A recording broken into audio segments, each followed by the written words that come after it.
You're listening to Shaun of the South, and I'm your host, Shaun Dietrich. We're coming to you live this week from the Grant Theater. That music you hear behind me is the Red Cedar Reviewl. Brad Edwardson on the guitar and Aaron Firetag on the mandolin.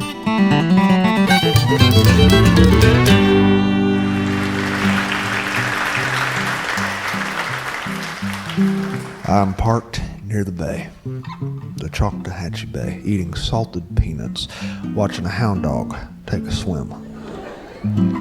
I shouldn't be here.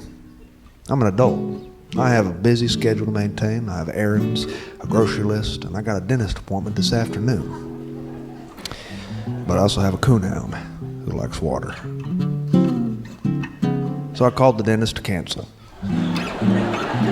Cancel, the lady said on the phone. Is everything okay? Yes, ma'am, I said. It's just that my dog wanted to go swimming. There was no answer. Yeah, I know, I'm batty. I really am. But Ella Mae lives for this bay, and it's been a while since I took her swimming, which isn't fair. God gave her webbed paws the size of basketballs. Swimming is her birthright, and I don't feel right depriving her of it. Today, when she saw the bay water through my truck window, she howled until I stopped the truck.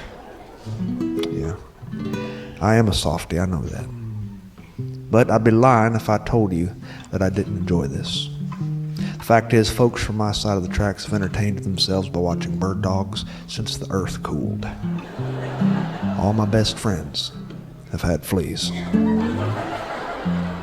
When she crawls out of the water, she shakes, and I toss her toy duck again, and she lights out after it. I like wet dogs. I like them so much I keep beach towels in my truck for such occasions. I also keep treats in my truck and leashes. We're joined at the hip, me and my dog. It's no exaggeration to say she likes to keep me within sniffing distance. Once, while I was repairing our roof, Ella Mae attempted to crawl the ladder behind me. She got stuck in the rungs midway up, and it took an hour to get her down. Once, I found Ella Mae chewing something in our driveway, and in her paws was an open packet of beech nut tobacco. I hollered at her and told her to put it down. She only lifted her head and spit. And I let her be, because the first rule of dog ownership is never come between a dog and their chewing tobacco. But she's part of my life. In the evenings when I pull in our driveway to see a flop-eared silhouette at our window, I feel good. And when she lets out this low-pitched howl that originates in her belly, I believe she feels good too. Anyway, I don't know why I'm telling you about this animal. Maybe it's because I don't have any wallet-sized photos of kids who look back at me. There are no Little League uniforms in my dryer, and I have nobody to teach to hold a fishing rod. There are no grade cards on my refrigerator, and there's no reason to wake up early on Christmas morning. The guest bedroom my wife and I once promised we'd paint pink or blue is used for storage. And so it's Ella Mae. Ella Mae. She gives affection when I'm not in the mood, which is when I need it the most, and she sleeps beside me. She eats what I eat, she lays by my feet, and when I'm away, her world is purgatory. And when I'm home, there's reason to howl, to bark, to turn in circles and get excited. Dentists and errands can wait. I'm playing fetch with my daughter.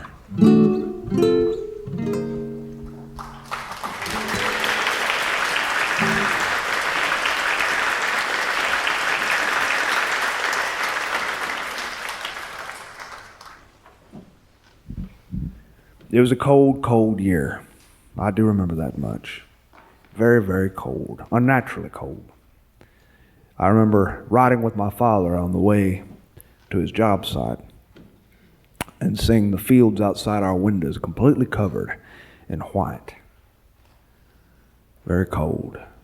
When we got to the job site, he turned on the space heater, which was about the size of a bread box. He turned it on, and it did not do anything to warm up this construction trailer. So he did what any man would do when trying to warm himself during cold, cold weather. He went to a small refrigerator in the corner, and he got himself a beer. My father was like any stick welder. He used beer to warm himself, and he used beer to cool himself down. And there was ice hanging from the corners of this construction trailer. Big, long icicles, which were marvelous to look at, but quite mysterious in some way. We hadn't seen many of them. The only ice I'd like to see is the kind that goes in my iced tea. This day, my father was sipping beer, and he was sitting at a desk in a construction trailer looking over blueprints. The kind of construction trailer we were in was cheap. It had wood paneling on the walls and fluorescent lights. It had linoleum floors. And my father had a ham sandwich in his hand. While he was looking at these blueprints, the ham sandwich was dripping with mustard. My family harkens from German descent. My father used mustard on everything from ham sandwiches to loose door hinges. He loved the taste of mustard, and there was so much mustard on this particular sandwich that the pieces of bread were slipping and sliding around on the ham. I also remember that I was sitting at a desk behind him, watching a small portable television set, which my father had brought with me. Since it was the weekend, he took me to work with him, and this portable television was his answer to a babysitter. I sat at this desk while he worked, and I watched Andy Griffith. I can remember the exact episode that I saw, and I've seen this particular episode at least 100 times. It's the one where Aunt Bee makes pickles, and they come out god-awful. And Andy calls them kerosene cucumbers. It is quite possibly my favorite line in all of television. Kerosene cucumbers. When I was 16 years old, I was part of a country western band. Not a single one of us had any business playing music. We were just about as bad as kerosene cucumbers. When they charged me with the task of naming the band, I named us the Kerosene Cucumbers. The band lasted exactly 4 weeks when the lead singer ran off with the bass player's girlfriend. And I was left with a big cardboard box of mail-ordered cowboy hats, bolo ties, and red Western t-shirts which were embroidered with the words on back on a satiny surface, kerosene cucumbers. I took that cardboard box to the thrift store, to the Goodwill. And it was months later, on Easter Sunday, at the Baptist church, when I saw an older couple with white hair seated a few rows ahead of me, and they had these red satiny shirts on.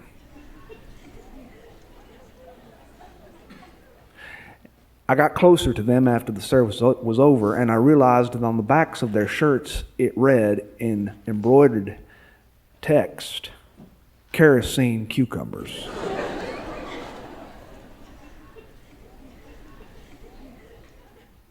And I approached the old man, I shook his hand, I wished him a happy Easter the way Baptists do. He's risen. And he replied, he is risen indeed, because that's the only way to reply. And I asked him exactly what did kerosene cucumbers mean. And he said, oh, this is a high-end brand of clothing that we picked up when we were out in Texas last year.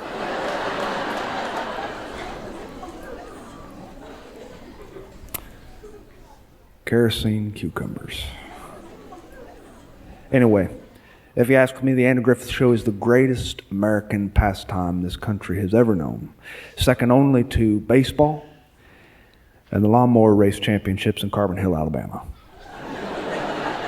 And I felt this way for a long time. This particular day, I was watching television, and I was lost in this episode while my father drank a beer and looked over the blueprints. That day, he was a boss man. Now, to men like my father, there were two kinds of people in this world. there were grunts, and there were bossmen. The boss man.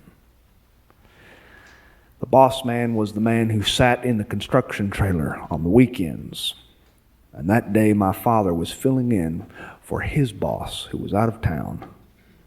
It was probably the highest form of responsibility he had ever had. Even so, I paid no mind to him while he ate his sandwich and mustard was dripping off. The television in front of me was turned up as loud as it could go. I like to listen to my televisions very, very loud. I always have. It's always been an affliction of mine. I inherited this also from my father. And the reason we listened to our TVs so loud was because my father was half deaf in his left ear. A series of ear infections had left him with hardly any hearing in that ear. And I myself am partially deaf in my right ear for the same reason. A series of ear infections during my childhood left me with some hearing trouble. Some boys inherit cleft chins, athletic prowess, or charming senses of humor. I inherited chubbiness, big feet, and moderate deafness. My ear infections are only a hazy memory now. All I can remember is pressing silly putty into my ears before I took baths, or laying awake at night and listening to my ears ring like a choir of crickets. I kept turning the volume up on this small television until it sounded like the speaker was going to tear. My father looked at me and he said, "Do you mind turning that down? I'm trying to work." He was taking his job seriously that day. It's not every day a grunt stick welder gets the opportunity to play boss man for the day. I turned it down a little bit, but I could hardly hear it. My mother first realized I was hard of hearing when I was a toddler. We were on our way to church, and I was out in the backyard making my specialty, organic mud pies. She yelled my name and told me to get ready, and I didn't turn when she called me. I was too busy assessing my culinary creation for texture. She came into the yard, she grabbed me by the shoulders, and she says she shouted my name, and I only blinked at her and offered her a slice of pie. They put tubes in my ears. I don't remember much about that period of my life, except the vague memory of bloody pillows. I do remember, though, a hazy, hazy memory of a white-headed doctor in horn-rimmed glasses who said, "Do you like orange bubblegum, old-timer?" just before he gassed me with orange-flavored laughing gas. And all I can remember after that is that my right ear has been ringing ever since, and I don't like orange-flavored anything. Life lesson number 1, never trust a doctor in horn-rimmed glasses. Still, I wasn't as deaf as my father was. Compared to him, I'm a German short-haired pointer.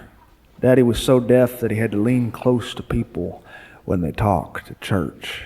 After they'd say something to him, he'd lean in real close and he'd say one of two things. He'd either say, "Sir," punctuated with a question mark at the end, or he'd say, "How's that?" My father was intent looking over those blueprints. This was his shot. And his little boy was behind him listening to a television that was loud enough to break the sound barrier. The Andy Griffith credits rolled, and I have seen every Andy Griffith show ever made, and I could almost close my eyes and roll through those credits. Directed by Bob Sweeney, written by Dave Adler, produced by Aaron Rubin, music by Earl Hagen. But it was the whistling on the TV speaker that was so loud that my father sat up straight and he said, "Could you turn that damn thing down?" Well, I could tell he was taking this opportunity to be boss man for the day seriously. And he leaned in close to me. He said, "I'm sorry, I don't mean to be grumpy, but I don't want anyone outside the trailer to hear that noise from the TV. I don't want to get in trouble with my boss man." My father and his boss man didn't really get along. It was something I knew very, very well. My father talked about this boss man of his every night at the dinner table. He was a hateful little man with graying temples who was about 1.5 feet shorter than my tall, lanky father. And he treated my father terribly. And almost every supper time, when my mother would set the plates of food down on the table, my father would begin his conversations by saying, "Do you know what that sumbitch did today?" It was always something new. Before my father was able to finish instructing me to turn that television down, his true nature came out. And he did what all American men do when confronted with black and white glowing images of the Andy Griffith television show. He took a sip of his beer, he propped his feet up on that desk, and he watched Barney and Andy save the day. Nobody can resist an Andy Griffith episode. I have met people who claim they do not like this television show. But upon watching 2 or 3 episodes, preferably the episode where kerosene cucumbers are mentioned, they are converted instantly, and they will go on for the rest of their days wearing an Andy Griffith t-shirt beneath every piece of clothing they wear. And so my father and I became father and son instead of boss man and boy, and we watched Andy Griffith, and my father cracked open a beer and he let a load off, which was quite unusual to see a workaholic like my father do. My father took jobs wherever and whenever duty called.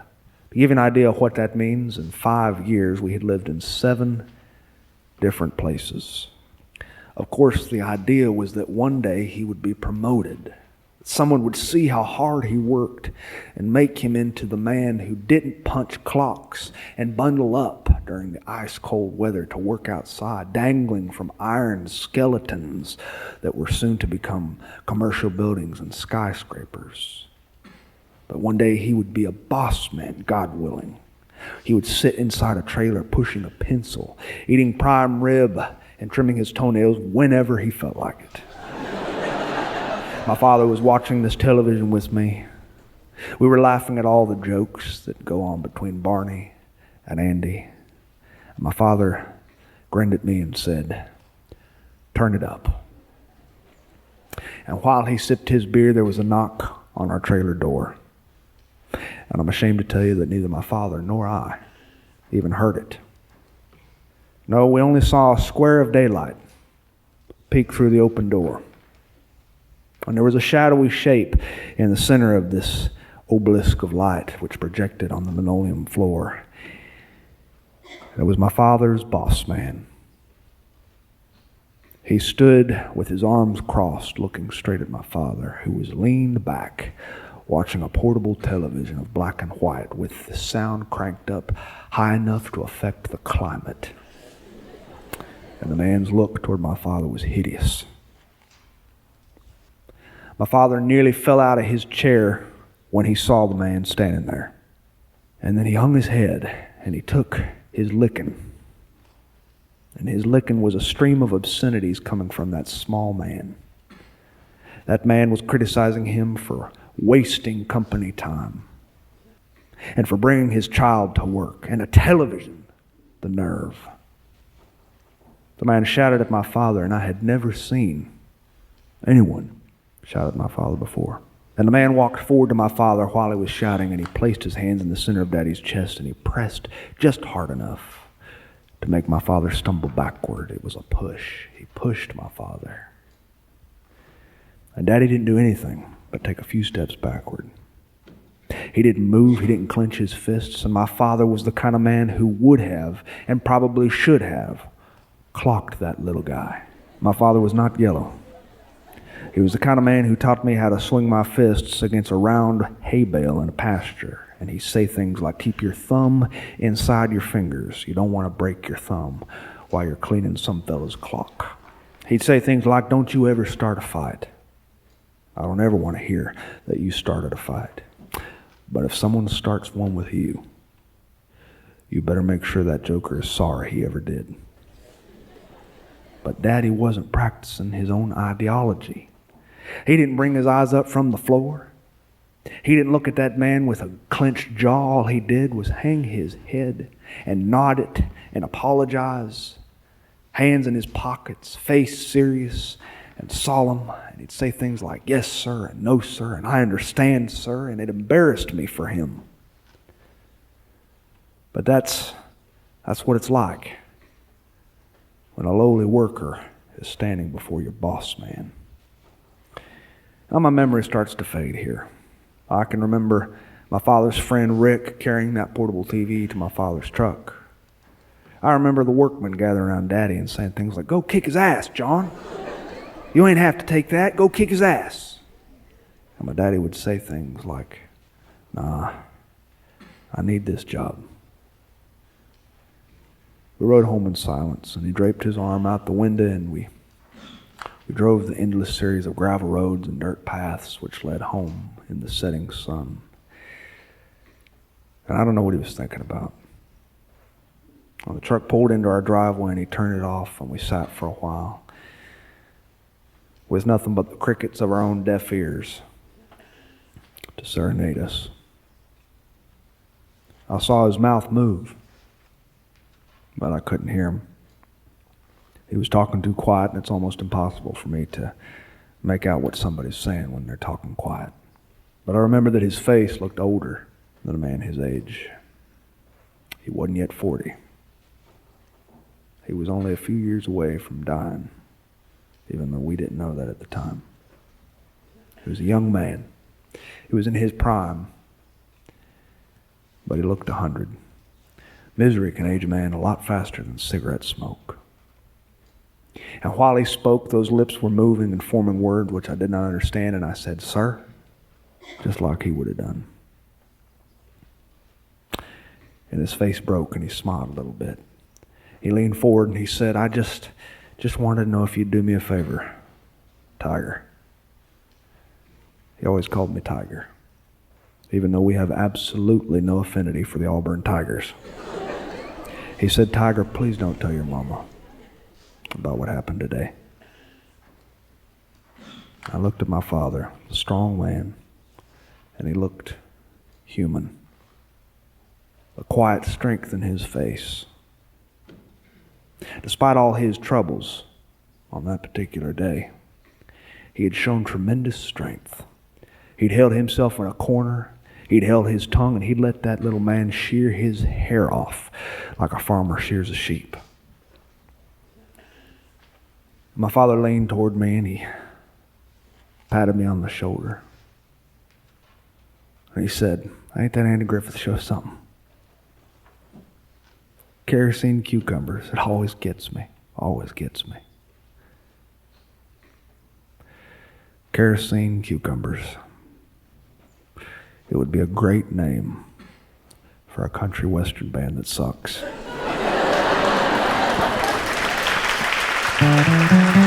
Thanks for listening to Sean of the South. I'm your host, Sean Dietrich, and it has been a pleasure.